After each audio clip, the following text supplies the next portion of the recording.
तो फ्रेंड गोटे फाइनाल सत कथा पूरा आज कहबी तो देखु अगरबत्ती मेसीन विषय जो बायबैक विषय आज पूरा कहबी सत तो आपण वीडियो को शेष जाए देखु स्किप करेंगे ना। अगरबत्ती मेसीन बायबैक रे जो माने आने भावुं जे आम लाभ एत पाइबू अधिक लाभ पाइबू गोटे मसरे आम 30,000 40,000 इनकम करूँ तो यही लोभरे जो पड़ी जो माने এই बिजनेस को करने चाहूँगी तो देखु पूरा तार आज सत कथा पूरा कहबी असल सत कौन रही तो देखु आपण जो कंपनी की जातु भी आपण बुझी ने यही कथाटा आपण पूरा भल भाव बुझंतु जे मु कौन कहूँ तो सेठी आपण बुझे पूरा तो से कंपनी रे खाली पचारे प्लास्टिक आम जो ताकू देवा धर 25 टका कि 30 टका लाभ रखिकी जो देवा आम से जो आमको लाभटा देवे तो आपण भी कहते जे आम 30 टका कि 35 टका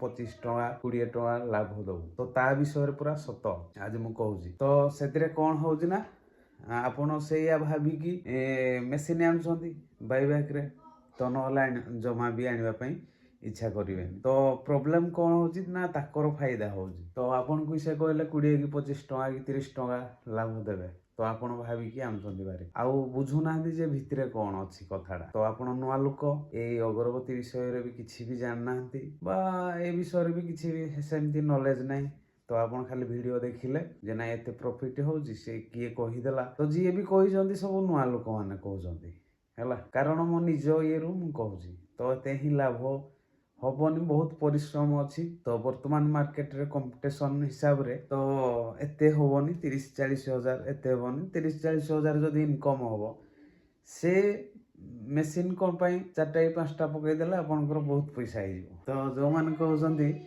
जे ना आम पाखु मेसीन नियो आम एत प्रॉफिट दबू से कहूँ पचारे आपण जे आपण जो प्लास्टिकटा देवे से केते रेट रे बिक्री कर तो आपन को एते प्रॉफिट केमती दौरान एते रेट रे केमती दौरान 80 टका 85 75 रे केमती दौरान से माने बिक्री कर 60-65 रे तांको पाखरे रोस्टिक मिलिबो 60 टका 65 टका रे मिलिबो 65-70 टका रे बिक्री करूछंती तो आपन को आपन जदी आनिबे मेसिन तो आपण को जदि से देले 75 टका कि 80 टका तो से केमती बिकिबे 70 टका आपण सेडा भाबंतु तो मेसीन आनी साइला परे भी प्रॉब्लम आपणकर ही हबो तो आपण जानू नाहंती बुझु नाहंती किछि नि जदि भी आनिबे भारी जो माने नुआ वाला जदि किछि भी जानि नथिबे धर मेसीन आनले भारी तो प्रॉब्लम पूरा असुविधा रे पड़िबे तो आपणकर प्लान नथिबो जे बाहर बिक्री करिया पई तो मार्केटिंग जो करने आपनकर प्लान सेमती किसी नथिबो तो आपण आनले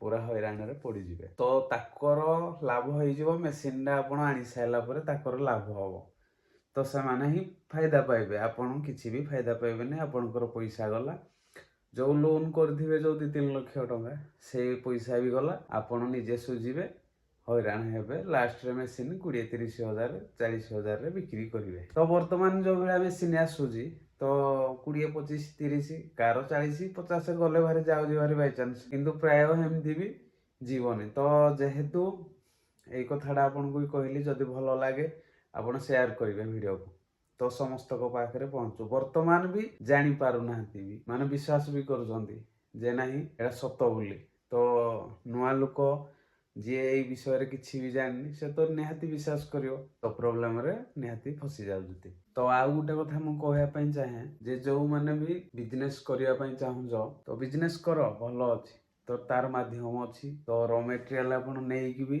ए बिजनेस पूरा करि परिबे भल से बिना मेसिन रे भी आपण बिजनेस भी करि परिबे तो जदी आपण 30,000 रे भी आरंभ करि परिबे 20,000 रे भी आरंभ करि परिबे 10,000 टका रे भी आरंभ करि परिबे तो बायबैक काहे करिवे तो आपण मेसिन आनुचंदी कहले अधिक बिक्री होउची कहले केवल बायबैक रे तो निजे बनेकी निजे सेलिंग करिया पई हले बहुत कम जदी आपण मेसिन आनिया पई भाबु नथिबे भी जदी जणे देखि देले वीडियो जे नाही 20,000 30,000 हमर हेई जाउची जे भी हले भाइबो जे नाही मु भी हिंदी घरे कोन पई बसिथिबी कि घरे हमर के एमती फांका अछंती से गोटे काम रे लागि जिवे से हिसाब देखिकी मेसिन आनुचंती तो आ भीतर कथा जानि नाहंती जे इभला प्रॉब्लम होउची एक रे कॉपी मेड आसुची मेसिन डुप्लिकेट मेसिन भी आसुची जोडा की कम रेट अधिक दाम रे आपण किणुचंती तो नुआ लोक नुआ में किछि भी विषय रे जानिनु हमको जोडा कहले हेडा ठीक ସେମାନେ ଯାହା ଘାଣ୍ଟି ପାରିବେ। ଏହା ହେଉଛି ତ ଷ୍ଟିକ୍। ଆପଣଙ୍କୁ ତ ଭଲ ପ୍ରିମିକ୍ସ ଦେବେନି, ଆପଣ ଭଲ କାଠି ବନେଇ ପାରିବେନି। କିଛି ଦିନ ନେଇଯିବେ, 5-6 ମାସ ପରେ ଆଉ ତାକୁ ଆଉ ଆପଣ କିଛି କହିପାରିବେ ନାହିଁ, ନା ତାଙ୍କ ନାଁରେ କ'ଣ କରିବେ, ଆଉ କିଛି ବି କରିପାରିବେନି। ତ ସେଇ ଅସୁବିଧା ହେଉଛି। ତ ବାଇବ୍ୟାଗ୍ରେ ସେ କହିବେ ତ ଆମେ କାଠି ରଖିବା ପାଇଁ, ତମେ ବନେଇକି ଆମକୁ ଦିଅ, ଆମେ କାଠି ରଖିବୁ। ତ ତମେ ତ ଠିକ୍ ସେ ବନେଇକି ଦେଇପାରିବନି, ସେ ତ ଏମିତି ତମକୁ ମେଟେରିଆଲ ଦେବେ, ଆଡ଼େ କହିବେ ତମଠୁ କିଣିବେ 85 ଟଙ୍କାରେ, ସେ ବିକ୍ରି କରିବେ 60, 65, 70 ଭିତରେ ହେଲା। ଆପଣ ଏଇଠୁ ବି ବୁଝନ୍ତୁ ଯେ ଏଇଟା ସତ ନା ମିଛ। ତାହେଲେ ମୋତେ କମେଣ୍ଟରେ ବି କୁହନ୍ତୁ, ମୁଁ ଯେଉଁଟା କହିଲି ଠିକ୍ କଥା ନା ଭୁଲ କଥା। ଯେଉଁମାନେ ଆଣିଛନ୍ତି, ଆଣିକିରି ବି ମେସିନ୍ ବିକି ଦେଉଛନ୍ତି, କ'ଣ ପାଇଁ ବିକୁଛନ୍ତି? ସେ ତ ଇନକମ୍ ତାଙ୍କର 30,000 ଲାଭ କି 25,000 ଲାଭ ମାସକୁ ହେଉଛି, ସେ କ'ଣ ପାଇଁ ପୁଣି ବିକ୍ରି କରୁଛନ୍ତି ଭାବନ୍ତୁ। ତ ଫେଲ୍ ହେଉଛନ୍ତି କ'ଣ ପାଇଁ? ତ ଲାଭ ନ ମିଳିଲେ ଆପଣ ଯେଉଁ ଲୋନ୍ଟା କରିଥିବେ, ଯେଉଁ 2-3 ବର୍ଷ 2-3 ଲକ୍ଷ ଲୋନ୍ କରିଥିବେ, ସେ ଲୋନ୍ ସୁଝିଲା ପରେ ଆପଣ ଟାର୍ଗେଟ୍ ରଖିବେ ଲୋନ୍ଟା କେମିତି ମୁଁ ସୁଝିବି। ତ ମାସକୁ 6-7 ହଜାର କି ଯେତିକି EMI ଆପଣ ଦେବେ, ତ ସେତିକି ବି ହେବନି। ସେ ପଇସା ଯେତେବେଳେ ସରିଯିବ ନା, ଆପଣଙ୍କର ମୁଣ୍ଡରେ ଚିନ୍ତା ଆସିବ। ଆପଣ ଯେତେବେଳେ ମେଟେରିଆଲ ପାଇଁ ବି ଆଉ ପଇସା ଆପଣଙ୍କର ନଥିବ, ତ ଲାଷ୍ଟରେ ଆପଣ ଆଡ଼ୁ ବାଧ୍ୟ 5-6 ମାସ ପରେ ବନ୍ଦ କରିବେ ବା ବିକିବେ ମେସିନ୍। କାହିଁକି? ଏମିତି ନିଜେ ଆଗ ଶିଖନ୍ତୁ, ଦେଖନ୍ତୁ, ମାନେ କେତେ ଲାଭ କ'ଣ। ମାର୍କେଟିଂ ହେଉଛି ମେନ୍। ଘରେ ବନେଇ ଦେବାଟା ବି କିଛି ସହଜ ନୁହେଁ। ତ ମାର୍କେଟିଂ, ତ ଆପଣଙ୍କର ଯଦି ମାର୍କେଟିଂ ପାଇଁ ଏମିତି ପ୍ଲାନ୍ ନାହିଁ, ଆପଣ ଆଣିଲେ ମେସିନ୍, ଯେଉଁ 1 ଲକ୍ଷ କି 1.5 ଲକ୍ଷ କି ଯାହା ବି ପଇସା ଇନଭେଷ୍ଟ କଲେ ସେ ସବୁ ବେକାର ଗଲା। ତ ମୋ କହିବା କଥା ହେଲା ଯେ ମେନ୍ ହେଲା ଆପଣ ସେଲିଂ କେଉଁଠି କରିବେ। ସେଲିଂ ଆମର ଯେମିତି ଆମେ କାହା ଉପରେ ନିର୍ଭର କରିବାନି ଯେ ନାହିଁ ୟାକୁ ଦେବା ୟାକୁ ଆଣିବା ବୋଲି, ୟାଠୁ ଆଣିବା ୟାକୁ ଦେବା ବୋଲି। ତ ଯାହାର ରଷ୍ଟିକି ଦରକାର ହେଉଛି ସେ ମେସିନ୍ କାହିଁକି ଦେବ? ଆମେ ଯେଉଁଠୁ ବି ମେସିନ୍ ଆଣୁ, ଆମେ ତ ତାର ତ ରଷ୍ଟିକି ଦରକାର ନା। ଆମେ ଯେଉଁଠୁ ବି ମେସିନ୍ରେ ତିଆରି କରିକିରି ଆମେ ତାକୁ ନେଇକିରି ବି ଦେଇପାରିବା, ଯିଏ ଆକ୍ଚୁଆଲି ରଖୁଛି। ଆଉ ଏଇଟା ଗୋଟେ ଫେମସ୍ ଗୋଟେ ଚାଲିଛି ଯେ ନାହିଁ ଆମଠୁ ମେସିନ୍ ନେଲେ ଆମେ ରଖିବୁ। ତା ମାନେ କ'ଣ? ତମେ ଯଦି ଷ୍ଟିକ୍ ସେଲ୍ କରୁଛ ଏତେ, ତ ଯିଏ ବି ମେସିନ୍ ଆଣିବ, ଯିଏ ଖାଲି ତମର କାଠି ଦରକାର ମାନେ ଆମେ ନେଇଦେଲୁ, ତମେ ପଇସା ଆମକୁ ଦିଅ, ତମେ ଜିନିଷ ରଖ। ମେଟେରିଆଲ ଆମେ ଯେଉଁଠୁ ଆଣୁ, ଆମର ଭଲ କ୍ୱାଲିଟି ଆମେ ବନେଇକିରି ଆମେ ଦେବୁ, ମାନେ ଷ୍ଟିକ୍ ଭଲ ରହିବ, ଖଣ୍ଡିଆ ରହିବନି। ଆମ ହିସାବରେ ଆମେ ତିଆରି କରିକି ଦେବୁ। ତମ ହିସାବରେ ଆମେ ତିଆରି କଲା ବେଳକୁ ହେଉନି। ତମର କାଉଣ୍ଟିଂ ଦରକାର, କାଠି ଖଣ୍ଡିଆ ଦରକାର ନାହିଁ, ଲିଭିବନି କାଠି, ଏତିକି ତ। ଆଉ ତମର 1050 କାଉଣ୍ଟିଂ ଦରକାର, ଏତିକି ତ। କାଠି ଫେନ୍ସିଂ ଆସିବ, ଆଉ ଲିଭିବନି ବି କାଠି, ଆମେ ଦେବୁ। ତ ଆମେ ଯେଉଁଠୁ ବି ମେଟେରିଆଲ ଆଣୁ, ଯାହା ବି ଆଣୁ, ଆମେ ତିଆରି କରିବୁ ଷ୍ଟିକ୍, ଆପଣ ରଖିପାରିବେ ତ? କାହିଁକି ସେମିତି ରଖୁନାହାନ୍ତି କୁହନ୍ତୁ? ଖାଲି ମେସିନ୍ଟା ନେଲେ ଆମକୁ ବନେଇକି ଦେବ, ଆମେ ରଖିବୁ। ଏଇଟା କ'ଣ ଚାଲିଛି ଆପଣମାନେ ନିଜେ ବିଚାର କରନ୍ତୁ। ତ ସମସ୍ତେ ଯେଉଁମାନେ ବି କହୁଛ ଯେ ଆମେ ଏତେ ବିକ୍ରି କରିଦେଉଛୁ, ଏତେ ମାନେ ଏତିକି ଦିନକୁ ଏତେ ବନେଇ ଦେଉଛୁ, ଏତେ ଲାଭ ମିଳିଯାଉଛି, ତ ଆପଣ ଥରେ ବି ଭାବନ୍ତୁ, ଆପଣଙ୍କ ସହିତ ବି କିଛି ଦିନ ପରେ ଏଇଭଳିଆ ହେବ। ସେତେବେଳେ ଆପଣ କ'ଣ କାହାକୁ କହିବେ? ଆପଣ ଯେଉଁ କଥାଟା କହୁଛନ୍ତି ଯେ ନାହିଁ ମୁଁ ଆଣିଛି, ମୋର 5 ମାସ 6 ମାସ ହେଲା ନା, ଏତେ ଲେଖା ମୋର ହେଇଯାଉଛି ଇନକମ୍, ତ କାହିଁକି ଏମିତି ଠକୁଛନ୍ତି?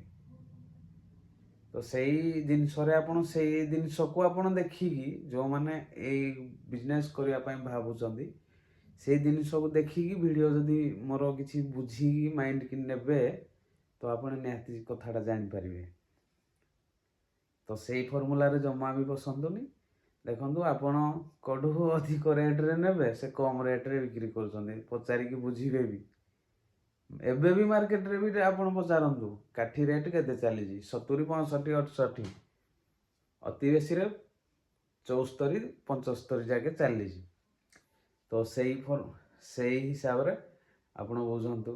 ତ ଜଣେ ଲୋକ ଆପଣଙ୍କଠୁ ଅଧିକା ରଖିକି ସେ କେମିତି କମ୍ ରେଟ୍ରେ ବିକ୍ରି କରିବ? ସେ କ'ଣ ଯଦି 85ରେ ରଖିଲା କି 75ରେ ରଖିଲା, ସେ ତ ପୁଣି 5-10 ଟଙ୍କା ଲାଭ ରଖିକି ବିକିବ ନା। ତ ଆପଣ ନିଜେ ହିଁ ଫ୍ରଡ୍ ହେଉଛନ୍ତି। ତ ନୂଆ ଯେଉଁ ଭାଇମାନେ ଚାହୁଁଛନ୍ତି ବିଜନେସ୍ କରିବା ପାଇଁ ବୋଲି ର ମେଟେରିଆଲ୍ ନେଇକି ଆରମ୍ଭ କରନ୍ତୁ। ଯଦି ସୁବିଧା ନାହିଁ କରନ୍ତୁନି। ଆଉ ମେସିନ୍ ଖାଲି ପକେଇଲେ ବିଜନେସ୍ ହେବ ତା ନୁହେଁ। ମେସିନ୍ରେ ବି ଏମିତି ଜିନିଷ ଆସୁଛି ବି ଯେ ଆପଣ ବି 10 କିଲୋ 15 କିଲୋ କଲାବେଳକୁ ବହୁତ ସମୟ ଲାଗୁଛି। ତ ସେଇଥିପାଇଁ ମୁଁ କହିଛି ତ ବାଇବ୍ୟାକ୍ ଜମା ବି କରିବେନି। ତ ନିଜେ ଯାହା ହେଉଛି ନିଜେ ର ମେଟେରିଆଲ୍ ନେଇକି ଯେଉଁ ବହୁତ ଜାଗାରେ ର ମେଟେରିଆଲ୍ ମିଳୁଛି ନେଇକି ଆପଣ ଷ୍ଟାର୍ଟ କରନ୍ତୁ। ପ୍ରଥମେ ଦେଖନ୍ତୁ ମାର୍କେଟିଂ, ଯେଉଁଟାକି ଆପଣ ସବୁଦିନ ସେଲ୍ କରିବେ ନିଜ ହିସାବରେ। ତ ତାପରେ ଆପଣ ମେସିନ୍ ପକାଇବା ବ୍ୟବସ୍ଥା କରିବେ। ତ ମାର୍କେଟିଂ ଯଦି ହାତରେ ନଥିବ ଆପଣ କୁଆଡ଼େ ସେଲ୍ କରିବେ? ତ ତାପରେ ଆପଣ ଜଣଙ୍କ ଭରସାରେ ଆଣିଲେ ଆଉ କ'ଣ ହେବ? ଆଉ କିଛି ରହିବ? ଆପଣ ବି ମାର୍କେଟିଂ କରିପାରିବେ? ତ ସେଇ ଚକ୍କରରେ ଜମା ପସନ୍ତନି। ରହିଲି। ଜୟ ଜଗନ୍ନାଥ। ଭିଡ଼ିଓ ଭଲ ଲାଗିଲେ ସେୟାର କରିବେ।